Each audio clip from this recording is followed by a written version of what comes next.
विद्यार्थी मित्रों, श्री एसएन विद्यालय द्वारा संचालित ई लर्निंग प्रोग्राम में आप सर्वेनु फरीथी हार्दिक स्वागत है। बाळ मित्रों, तमने प्रवासे जवुं तो खूब ज गमतुं हशे। दरेकने तमे जो प्रवासे जवुं छे ने खूब ज गमे, फरवानी छे ने खूब ज मजा आवे अने तमे प्रवासे पण गयेला हशो अने तमे खूब ज मजा पण करेली हशे। बराबर, प्रवासे गया पछी खूब ज मजा पण करेली हशे, कारण के प्रवास में छे ने खूब ज मजा आवे अने एनाथी प्रवास जे छे ने ए पण आपणा शिक्षणनो एक भाग ज छे। कारण के प्रवास में जवाथी आपणे कंईक नवीन जोईए छीए अने एनुं ज्ञान पण आपणने वधे छे, एनुं नॉलेज पण आपणने मळे छे। तो मित्रों, अहींया जे आपणो 13मुं प्रकरण छे भमीए गुजराती दक्षिण भणी, जे एक प्रवास लेख छे। बराबर, एनो प्रकार प्रवास लेख छे अने जेना जे लेखक छे चंद्रवदनजी मेहता, जेने चंची मेहता पण कहेवामां आवे छे। आ एक सरस मजानो एमनो प्रवास लेख छे। शुं कहे छे के भमीए गुजराते दक्षिण भणी, भमीए गुजराते दक्षिण, तमे जो के जे गुजरातनो दक्षिणनो जे भाग छे एनी वात करेली छे अहींया। तो आपणे आ सरस मजाना जे प्रवास लेख छे ए भणीशुं। बराबर, तो जेना लेखक छे चंद्रवदनजी मेहता, जेमनो जन्म 1901 અને અવસાન 1991। ચંદ્રવદનજી મહેતાનો જન્મ સુરતમાં થયો હતો। તેઓ આકાશવાણી રેડિયો સાથે સંકળાયેલા હતા। પોતાની આગવી ગદ્ય શૈલીને કારણે આપણા સાહિત્યમાં જાણીતા થયા છે। સરળ ભાષા શૈલી એ તેમના લેખનનું આકર્ષણ છે। એમણે કવિતા, નાટક, વિવેચન, આત્મચરિત્ર, अनुवाद वगैरे क्षेत्रों सारू प्रदान कर्યું છે। ભમીએ ગુજરાતે ન વાટે ન રેલ પાટે, બાંધ ગઠડિયા અને છોડ ગઠડિયા એ એમના પ્રવાસ વિષયક લેખોના સંગ્રહો છે। અહીં દક્ષિણ ગુજરાતની પ્રકૃતિની સંસ્કૃતિની સમૃદ્ધિનો રસળતી શૈલીમાં પરિચય કરાવવામાં આવ્યો છે। તો આપણે જોઈએ આગળ। એ પહેલા મિત્રો હું તમને તમે જો કે ગુજરાતનો નકશો ખાલી ટ્રાય કરું છું કે કંઈક આવો છે। બરાબર,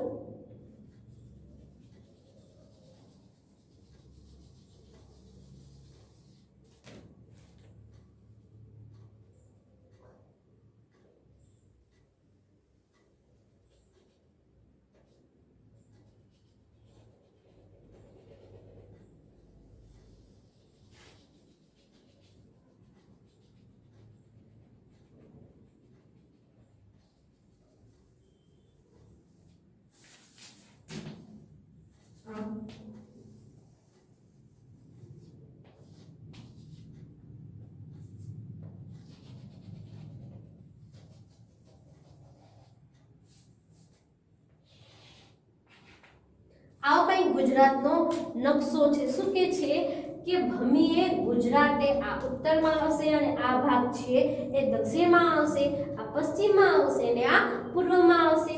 તો દક્ષિણ ભણીએ એટલે આપણે આ નીચેનો જે ગુજરાતનો ભાગ છે એની વાત કરેલી છે। તો શું કહે છે આપણે જોઈએ કે ખુશનુમા સવાર છે। ખુશનુમા એટલે કે આપણે એના શબ્દાર્થમાં જોઈએ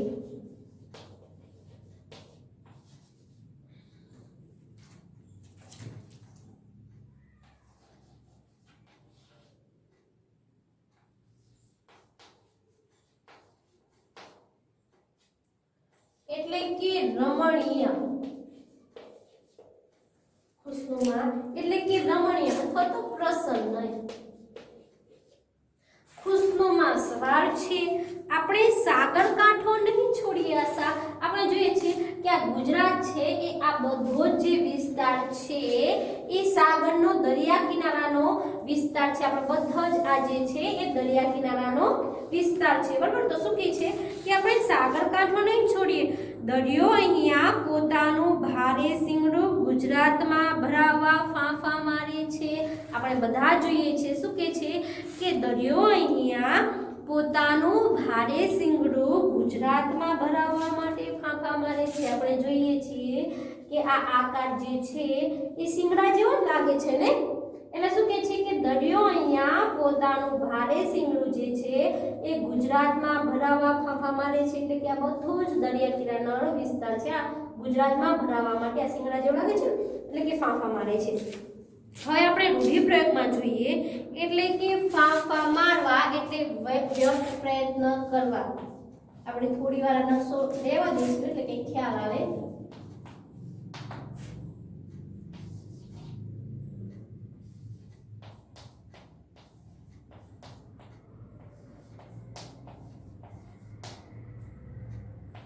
એટલે કે વ્યર્થ પ્રયત્ન કરવા।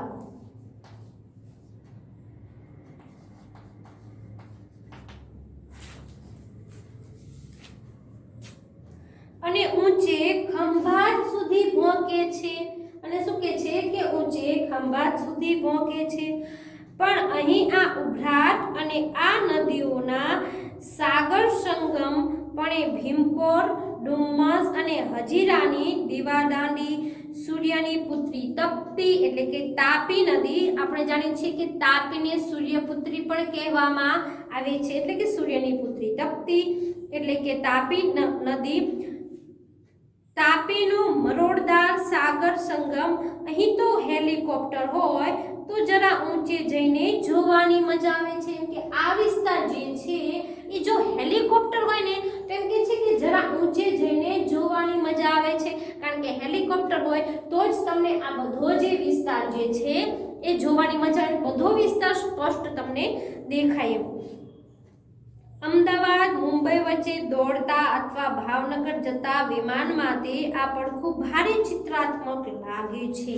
એમ કે છે કે અમદાવાદથી મુંબઈ અથવા આ બાજુ ભાવનગર, અમદાવાદથી આ બાજુ મુંબઈ સાઈડ અથવા આ બાજુ ભાવનગર બાજુ, એટલે એમ કે છે કે ભાવનગર જતા વિમાનમાંથી જો આ પડખું તમે જોવો ને તો એમ કે ભારે ચિત્રાત્મક લાગે।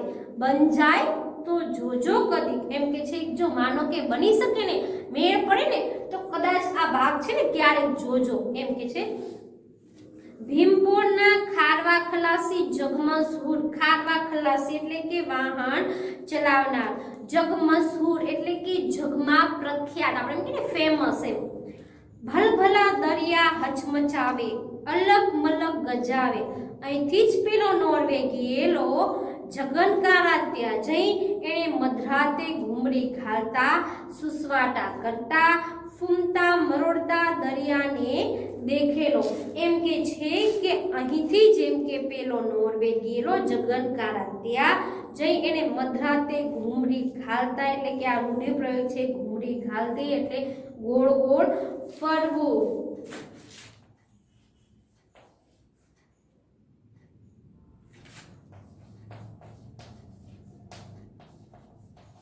ઘૂમડી ઘાલતા એટલે ગોળ ગોળ ફરતા।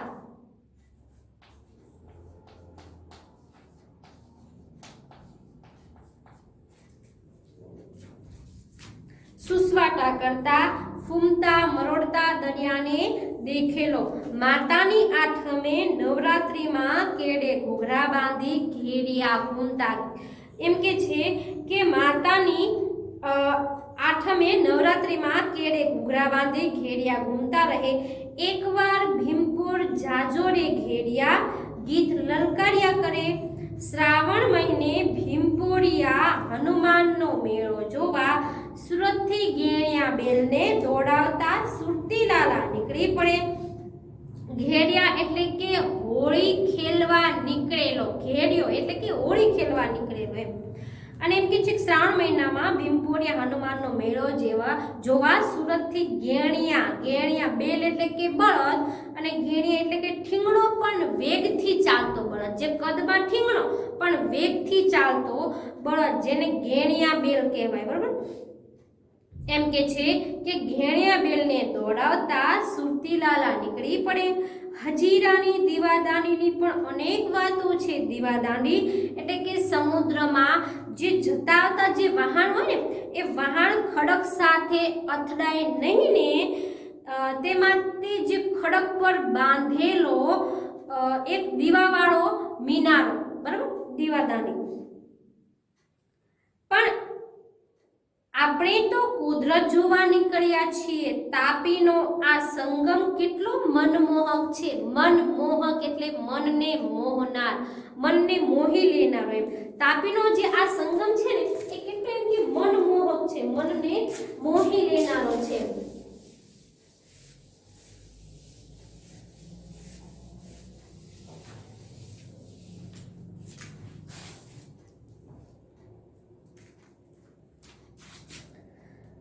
આપણે એને કાંઠે કાંઠે સુરત જઈએ, એના લોલ વિલોલ જોતા જોતા, લોલ વિલોલ એટલે કે સૌંદર્ય, એની સુંદરતા જોતા જોતા એ જ રસ્તે પરદેશીઓ આકર્ષાઈને ઘૂસી આવ્યા હતા. આની સુંદરતા જોતા જોતા આપણે બધા જાણીએ છીએ કે પ્રથમ જે અંગ્રેજો છે એ સુરતમાં, વિદેશીઓ જે છે એ સુરતમાં આવ્યા હતા, એટલે કે એમાં આકર્ષાઈને, એનાથી આકર્ષાઈને ઘૂસી આવ્યા હતા.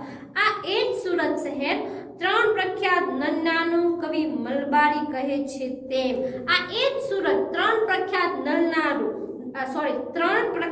નન્નાનું આ કવિ મલબારી કહે છે એમ. ત્રણ પ્રખ્યાત નન્ના એટલે કે જે કવિ છે, જે પ્રથમ કવિ નર્મદ,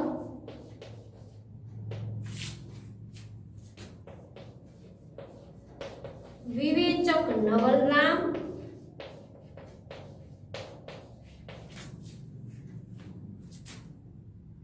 અને નવલ કથાકાર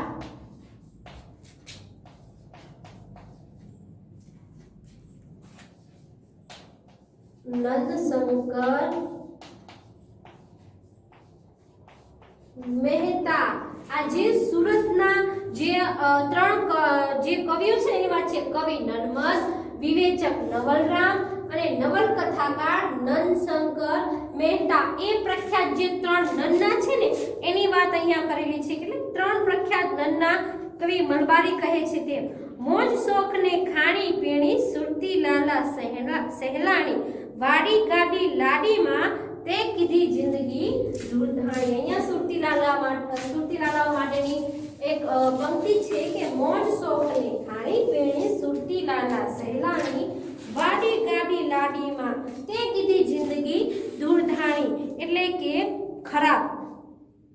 આગ રેલમાં ભાંગેલું લૂંટાયેલું સોનાની મૂરત સુરત, આતે સાતું જ હાલ કહી રડ્યો હતો નર્મદ.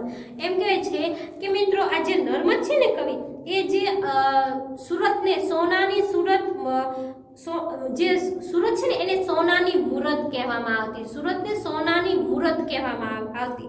એટલે એમ કે છે કે સોનાની મૂરત સુરત, આતે સાતું જ હાલ, આગ રેલમાં ભાંગેલું લૂંટાયેલું. એટલે એમ કે છે કે સને 1837 ના એપ્રિલમાં મોટી આગ લાગેલી સુરતમાં. અને એમ કે છે કે 1838માં મોટી રેલથી આ સુરત છે ને ખુવાર થયેલું. અને સને 1646માં શિવાજી દ્વારા લૂંટાયેલું. એટલે જ કે છે કે આગ રેલમાં ભાંગેલું લૂંટાયેલું સોનાની મૂરત સુરત, આતે સાતું જ હાલ.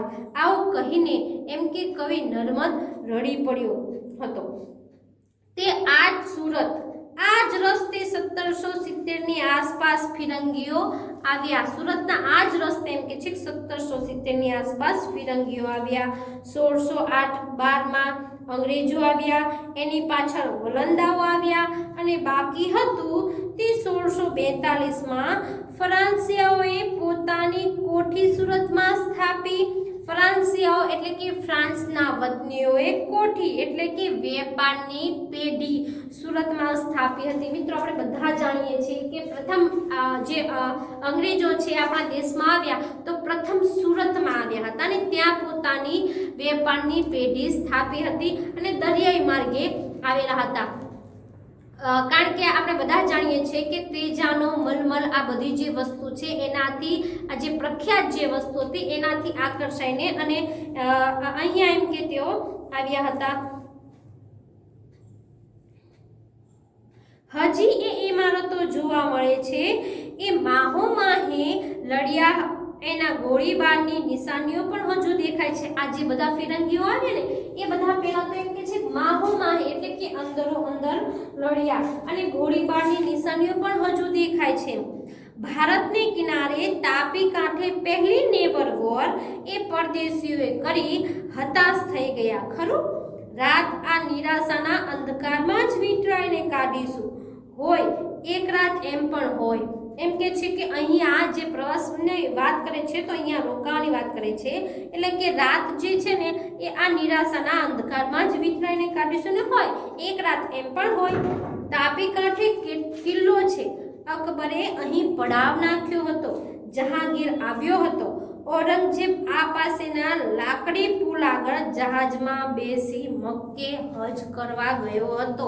એમ કે છે કે અહીંયા એમ કે છે કે અકબરે અહીંયા પડાવ નાખ્યો હતો અને જહાંગીર આવ્યો હતો અને ઔરંગઝેબ એને એમ કે છે કે આ પાસેના લાકડી પુલ આગળ જહાજમાં બેસી મક્કે હજ કરવા ગયો હતો. મિત્રો, જેમ આપણામાં હિન્દુ સંસ્કૃતિમાં આપણે હિન્દુઓ કેમ 4 ધામની યાત્રા કરીએ એવી રીતના જે મુસલમાનો છે એ હજ કરે. એટલે એમ કે છે કે આવું પવિત્ર તીર્થધામ જે છે એ ફરે, ત્યાંનું દર્શન કરે. એટલે એમ કે છે કે અહીંયા જેમ કહેવાય કે લાકડી પુલ આગળ જહાજમાં બેસી તે મક્કે હજ કરવા ગયો હતો. ચાલો ઉઠો, ઉગતા સૂર્યને નમસ્કાર કરો. એટલે અહીંયા રાતવાસો કરી અને હવે જાગ્યા. તો એમ કે છે કે ચાલો ઉઠો, ઉગતા સૂર્યને નમસ્કાર કરો. આપણે તો નદી કાંઠે જ ઘૂમીશું. શહેર તો ઘણા જોયા અને જોઈશું, અને આવી રોનક તો હવે રહી નથી. જોઈ જોઈ જીવ બળે. ચાલો કતાર ગામને રસ્તે. અશ્વિની કુમાર છે. અશ્વિની કુમાર એટલે એ જે સુરતનો એક પ્રદેશ છે અશ્વિની કુમાર. તો એમ કે છે કે અશ્વિની કુમાર છે તો સ્મશાન કાંઠે પણ રળિયામણો છે. પણ વરાછા આગળ કામરેજ, માંડવી અતિ પ્રાચીન શહેરો જોવા મળે. આગળ જોઈશું તો હરિપુરા, એની પાસે બારડોલી. એક હિન્દી કવિ કહે છે તેમ એ ભારતનું થર્મોપોલી છે. એમ કે છે કે આગળ આપણે જોઈએ તો એમ કે હરિપુરા અને એની પાસે બારડોલી, અને એક હિન્દી કવિએ તો એને ભારતનું થર્મોપોલી કહ્યું છે. મિત્રો, થર્મોપોલી જે છે ને એ થર્મોપોલી એ ગ્રીકના એક સાંકડા મેદાનનું નામ છે થર્મોપોલી. અને ઈરાનીઓએ ગ્રીકવાસીઓ પર આક્રમણ કરેલું. ઈરાનીઓ જે છે ને એમને ગ્રીકવાસીઓ પર આક્રમણ કરેલું ત્યારે લોકશાહીના રક્ષણ માટે લિયોનિડાસે પોતાને એમ કે 300 સૈનિકો સાથે આ મેદાનમાં ઉગ્ર લડત આપેલી હતી. અને આ જે બારડોલી છે ને એ પણ આપણે જાણીએ છીએ કે બારડોલીમાં વલ્લભભાઈના નેતૃત્વમાં થયેલા ખેડૂતોના સત્યાગ્રહ માટે તેમજ સ્વાતંત્ર્ય સંગ્રામ વખતે એક મહત્વના કેન્દ્ર તરીકે જાણીતું છે, અને તેથી જ એને બારડોલીને ભારતનું થર્મોપોલી ગણવામાં આવે છે. બસ અમે જાણતા જ હતા કે સુરત રેલ પાટા ઉપર આવ્યું છે, તો શા માટે આટલું એ શહેર માટે લખ્યું? ભાઈ, લખ્યું લખાઈ ગયું. એક ભાંગેલા તૂટેલા ગામ માટે લખ્યું. એમાં આવડો બળાપો. શા માટે? બળાપો એટલે કે સંતાપ. એક ભાંગેલા તૂટેલા ગામ માટે લખ્યું.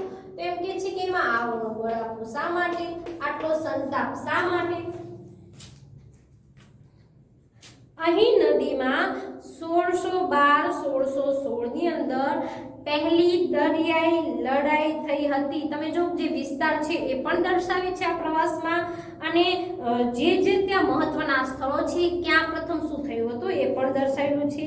એટલે એમ કે છે કે અંદર દરિયાઈ લડત થઈ હતી. એમાં પરદેશીઓ લડી મુવા થયા હતા. આ જે લડાઈ છે એમાં જે પરદેશીઓ છે એ જ લડ્યા હતા, અને એ જ લડી મુવા થયું એટલે કે ત્યાં જેમ કે મરી ગયા હતા, એમ લડી મુવા હતા. આપણે બારણે પારકી લડાઈ, આપણે દરવાજે પારકી લડાઈ એટલે દેશ આપણો, રાજ્ય આપણો, અને અહીંયા પારકા જે વિદેશીઓ છે એમની લડાઈ. ડચ, અંગ્રેજ, ફરાંસિયા, વલંદા બધા જ લડ્યા હતા, અને અંગ્રેજોએ ખૂંટો બેસાડ્યો. ખૂંટો બેસાડવો રૂઢિપ્રયોગ એટલે કે પાયો નાખવો. ખૂંટો બેસાડવો એટલે કે પાયો નાખવો.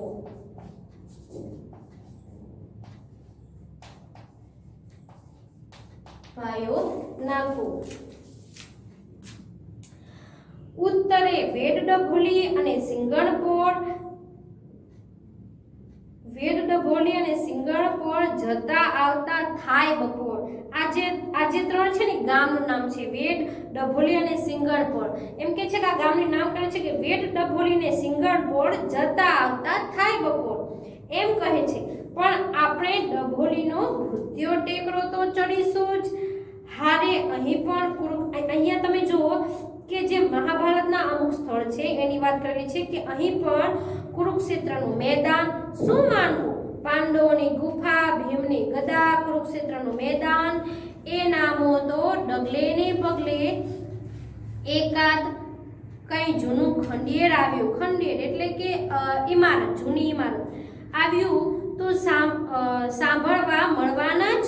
પણ આપણે માનવા ન માનવા સાથે ક્યાં નિસ્બત છે? તાપી નદીનો વળાંક અહીં એવો છે કે એ જાણે નર્મદાની સાથે ભળવા જવા માંગે છે. અહીં એમ કે છે કે તાપી નદીનો વળાંક એવો છે કે જાણે નર્મદા સાથે ભળવા જવા માંગે છે. પણ આપણે પૂર્વમાં સોનગઢની નજીકના જંગલોમાં તો જઈએ જ. હા, ભય તો ખરો જ.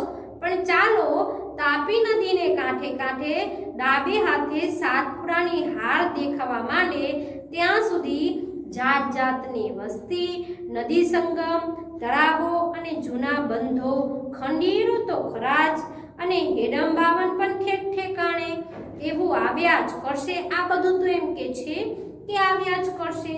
ધરમપુર પાસે હતા એવા અહીં સોનગઢની આજુબાજુ ગામના નામોને છેડે પાડા આવ્યા કરશે. એમ કે છે કે ધરમપુર પાસે હતા એવા અહીં સોનગઢની આજુબાજુના જે ગામો છે ને એ ગામના છેડે એમ કે છે પાડા આવ્યા કરશે. દાખલા તરીકે તમે જો અમુક ગામના નામ છે ને એક ધાર્યા હોય, એટલે અહીંયા પણ જો કે ગામના નામના છેડે પાડા આવ્યા કરશે. દાખલા તરીકે વરપાડા, અમલપાડા. પણ આપણે તો ગામ મોહિની જઈશું, રસ્તો બરાબર નથી તે થઈ રહેશે. પણ સામી નજરે સાતપુડાના હેડિયા જોવાની કેવી મજા આવશે. એમ કે છે કે રસ્તો બરાબર નથી એ તો થઈ પડશે, પણ એમ કે છે કે સામે છેડે સાતપુડાના હેડિયા જોવાની કેવી મજા આવે છે. હેડિયા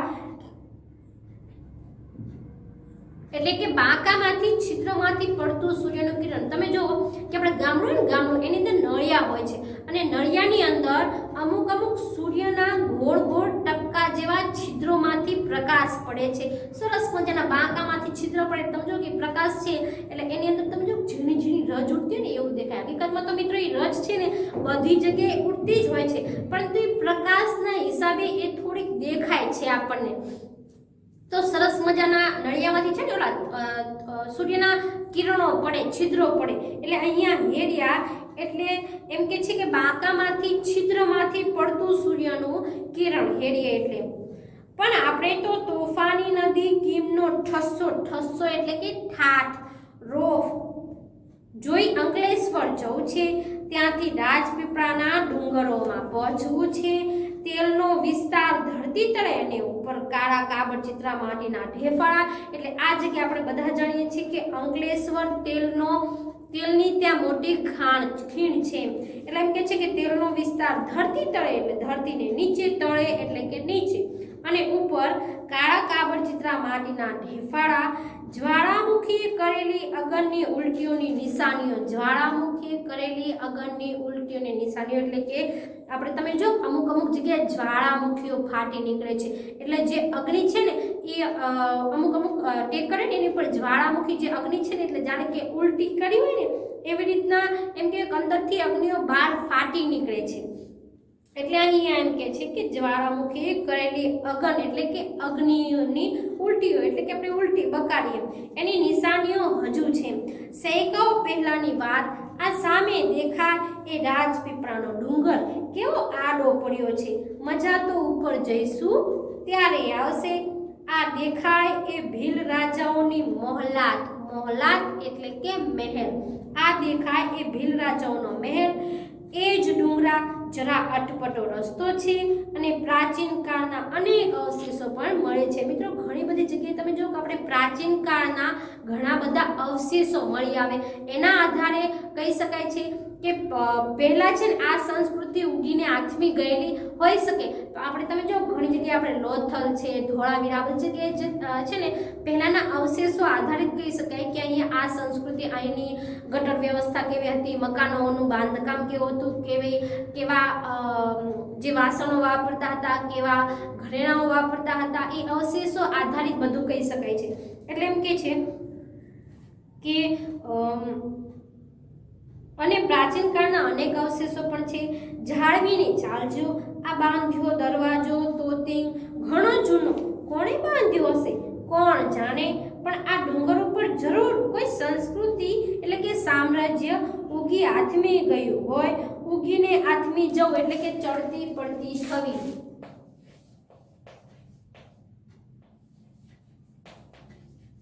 આથમવું ઉગી આથમવું એટલે કે ચડતી પડતી થવી ઉગી આથમવું એટલે કે ચડતી પડતી થવી એટલે અહીંયા એમ કે છે કે કદાચ કોઈ સંસ્કૃતિ ઉગીને આથમી ગયેલી હશે હવે અહીં હવા ખાવાનું નવું સ્થળ બનશે એવી વાતો સંભળાય છે આ જગ્યાએ એમ કે છે કે હવા ખાવાનું નવું સ્થળ બનશે ને એવી વાતો સંભળાય છે આપણે જરા ઊંચે ચડીએ રસ્તો બરાબર નથી સવારે પૂર્વમાંથી તેજનો જગારો ઉપર આવતો દેખાશે હવે તો દૂરની જેમ સમીપથી પણ ડુંગર રળિયામણો લાગે છે માંડવગઢની રાણી રૂપમતીની જેમ આપણે પણ રેવાજીના દર્શન કરવા ગીરી અટારી ચડ્યા એમ કે છે કે માંડવગઢની રાણી રૂપમતીની જેમ આપણે પણ રેવાજીના દર્શન કરવા ગીરી અટારી ચડ્યા વિંધ્યવન કુંદી સાતપુડાની હારમાળાને અળગી રાખી અળગી એટલે કે છેટી દૂર એમ સાઈડમાં આપણે કેમ અળગી રાખે સાઈડમાંથી નીકળી જવાય એટલે એમ કે છે કે હારમાળાને અળગી રાખી નર્મદા મૈયા ગુજરાતે પધારતા કેવા જાજ્વલ્યમાન બને છે જાજ્વલ્યમાન એટલે કે ઝળહળતા એમ કે છે કે સાતપુડાની જે હારમાળા છે ને એને અળગી રાખે એટલે પાસેથી નર્મદા મૈયા જ્યારે ગુજરાતમાં પ્રવેશે છે ને આપણે જાણીએ છીએ કે નર્મદા મૈયા જેનું મૂળ સ્થાન મધ્યપ્રદેશમાં અમરકંટકમાં ત્યાંથી તેઓ આવે છે અને અહીંયા આપણે ગુજરાતમાં પ્રવેશે છે એટલે કે ગુજરાતે પધારતા કેવા જાજ્વલ્યમાન એટલે કે ઝળહળતા બને છે કદીક ધોધે કદીક વિશાળ પટે કદીક હરણફાળે ગૌરવ ભર્યા આ માં નર્મદા 950 કિલોમીટરનો કાંઠો અમરકંટકથી અહીં સુધી માં તમે અમારે માટે શું નથી લાવ્યા તમે જો શું કહે છે કે કદીક ધોધે એટલે અમુક જગ્યાએ તમે જો ઊંચો વિસ્તાર હોય અને ઊંચેથી નીચે પડતે હોય પાણીનો ધોધ એટલે કે છે અમુક જગ્યાએ ધોધે કદીક વિશાળ પટ એટલે કદીક છે ને ક્યારેક એમ કે વિશાળ પટ આવતો હોય તો ત્યાં એકદમ શાંત સ્વરૂપે જાય કદીક હરીણ ફાળે ગૌરવ ભર્યા આમાં નર્મદા 950 કિલોમીટરનો કાંઠો અમરકંટકથી અહીં સુધી માં તમે અમારે માટે શું નથી લાવ્યા એમ એટલે એમ કે છે રમ્ય છો ભવ્ય છો સોહામણા છો આહલાદક છો સંતોના શિર છત્ર એટલે કે પાલક છો તમે એટલે જ રાતવાસો અહીં કરશો મિત્રો આ નર્મદા મૈયા છે એને કેવું સરસ નામ આપ્યું છે અહીંયા શું કે છે કે તમે રમ્ય છો ભવ્ય છો સોહામણા છો આહલાદક છો અને સંતોના શિર છત્ર એટલે કે સંતોના પાલક છો એમ સામવેદના ઉચ્ચારાતા શ્લોકોથી અલંકારાયેલા છો સામવેદના જે આપણે 4 વેદો છે ને યજુર્વેદ સામવેદ અર્થવેદ સામવેદના ઉચ્ચારાતા અથર્વવેદ સામવેદ ઋગ્વેદ અને યજુર્વેદ આ જે 4 વેદો છે ને એમાંનો આ એક વેદ છે સામવેદ એટલે એમ કે છે સામવેદના ઉચ્ચારાતા આ જે સામવેદને સંગીતનો વેદ પણ કહેવામાં આવે છે મિત્રો એટલે જ કે છે કે સામવેદના ઉચ્ચારાતા શ્લોકોથી અલંકારાયેલા છો મહાસતી અનસુયાના પરમ સખીજન છો આપણે જાણીએ છીએ કે અનસુયા મહાસતી થઈ ગયેલા એમના પરમ સખીજન છો પ્રાતઃ સ્મરણીય છો સવારમાં યાદ કરવા લાયક છો એમ એટલે જ રાતવાસો અહીં કરીશું હવા ખાવાનું સ્થળ કરનારા કરશે ત્યારે અને આવનારા હવા ખાશે ત્યારે ખાશે. હમણાં તો આપણે હવા ખાઈ લઈએ એટલે એમ કે છે કે આ જગ્યાએ જ્યારે હવા ખાવાનું સ્થળ કરશે ત્યારે કરશે અને હવા ખાનારા આવશે ત્યારે આવશે. પરંતુ અત્યારે તો આપણે જ અહીંયા હવા ખાઈ લઈએ. આપણે પહાડ ઉપર જઈએ છીએ પણ નીચે તો તેલના ઝરણા છે અને હવે તો એને કાઢવાને ધરતીના મોં પણ બનાવાયા છે. ગુપ્ત ગંગા એમાં ગુપ્ત તેલ ધારા. ફિલસૂફો કહે છે કે મન તેલ ધારાવત રાખવું. જેમ ગુપ્ત ગંગા છે ને એમ અહીંયા એમ કે છે કે ગુપ્ત તેલ ધારા. એમ એટલે એમ કે છે કે ફિલસૂફો જે તત્વજ્ઞાનીઓ છે એ કહે છે કે મન તેલ ધારાવત રાખવું. એટલે કે તેલ ધારાવત રાખવું એટલે કે મિત્રો તમે જો કે જે આપણે તેલનું ટીપું છે ને પાણી ઉપર પડે ને તો એની સાથે ભળી નથી જતું. જેમ કે આપણે તમે જો કે દૂધમાં એક પાણીનું ટીપું નાખજો તો તમે એ ટીપું છે ને તમને અલગથી દેખાશે નહીં. દૂધમાં એ પાણી છે ને ભળી જશે. પરંતુ જે તેલનું ટીપું છે ને એ પાણી ઉપર નાખશો એટલે તેલનું ટીપું છે ને એ અલગ તરી આવશે. એટલે કે મન તેલ ધારાવત રાખો એટલે કે તેલની ધાર પાણીમાં પડે તો એમ કહેવાય અલગ રહે છે ને તે મનને સંસારની સાથે છતાં અલગ રાખવું. મનને સંસારની સાથે છતાં એમ કે છે કે અલગ રાખવું. અને આ જે છે ભમીએ ગુજરાતે એ ન વાટે ન રેલ પાટેમાંથી લેવામાં આવેલો છે. આ એક જે છે એ સરસ મજાની એમ કહેવાય કે પ્રવાસ લેખન છે. જે પ્રવાસ કરેલો છે એનું અહીંયા સરસ મજાનું વર્ણન કરેલું છે. મિત્રો અહીંયા આપણો આ જે પ્રવાસ લેખ પૂરો થાય છે. પરંતુ તમે જુઓ કે માનો કે તમને પત્ર લખવાનો કહેવામાં આવે કે તમારે પ્રવાસમાં જવાનું છે. માનો કે તમે હોસ્ટેલમાં રહો છો અને તમારે પ્રવાસમાં જાવ છે અને એની પરમિશન માંગતો તમારા માતા પિતાને પત્ર લખો. તો મિત્રો આપણે બધા જ જાણીએ છીએ કે પત્ર કેવી લખાય, કેવી રીતના લખાય. જેમ કે આપણે જોઈએ છીએ કે આ બાજુ ડાબી સાઈડ સરનામું લખવાનું થાય છે. ત્યારબાદ અહીંયા સરનામું પૂરું થાય પછી અહીંયાથી આપણે સંબોધન માનો કે આપણે પિતાશ્રીને લખીએ છીએ તો પૂજ્ય પિતાજી એમ કરીને અહીંયા નીચેથી પહેલા તો પૂજ્ય સંબોધન કરીએ છીએ પૂજ્ય પિતાજી અને એમ કરીને નીચે આપણે જે રજા માંગતો જે પત્ર છે એટલે જે આપણે વિષય છે એ લખીએ છીએ ને અહીંયા આપણું નામ લખીએ છીએ નીચે. બરોબર. એવી જ રીતના માનો કે આપણે જોઈએ કે અખબારી નોંધ આપણે આગળ ભણી ગયા એટલે માનો કે તમે જે આપણે કોઈ અખબારમાં તમે જે પ્રવાસ લખેલો છે એનું વર્ણન જે તમે પ્રવાસ લખેલો છે એ કોઈ આપણે અખબારમાં આપણે એની નોંધ આપવી છે તો એ પણ મેં તમને કીધું હતું કે કેવી રીતના લખાય. માનો કે આપણે જે લખવાનું છે જે આપણે અખબારને લખવાનું છે એનો અહીંયા માનનીય તંત્રીશ્રી લખીને જેને આપણે લખવાનું છે એની વાત એ આપણે પણ જોઈતું એ પણ કેવી રીતના લખાય. તો મિત્રો માનો કે તમને પત્ર લખવાનું પૂછવામાં આવે પરીક્ષામાં તો પણ તમને આવડે. બરાબર. અને હું એમ માનું છું કે માનો કે તમે કોઈ પ્રવાસ કરો તો મિત્રો જે કોઈ પ્રવાસ કરો ને તો પ્રવાસની સાથે સાથે છે ને એક નોટ ને એક પેન તો રાખવી અચૂક. કારણ કે તમે જે કોઈ મહત્વના સ્થળો છે માનો તમે એમને ફરી લો ને તો તમે બધું ભૂલી જાઓ. પરંતુ નોટ પેન રાખો તો જે કોઈ મહત્વના સ્થળો છે એની જે માન્યતા છે પૌરાણિક કથાઓ છે કે જે કંઈ વાત છે એ તમે નોંધતા જાઓ તો તમને એનો સાથે સાથે ખ્યાલ પણ આવતો જાય. એટલે હવે પછી આપણે ગમે ત્યારે પ્રવાસ કરીએ ત્યારે આપણે આ બધી બાબતોનું ધ્યાન રાખશું અને ક્યારેક આપણે પ્રવાસમાં અચૂક જઈશું. બરાબર. તો ત્યાં સુધી હવે પછી આપણે નવા પ્રકરણ સાથે ફરીથી મળીશું. ત્યાં સુધી નમસ્કાર.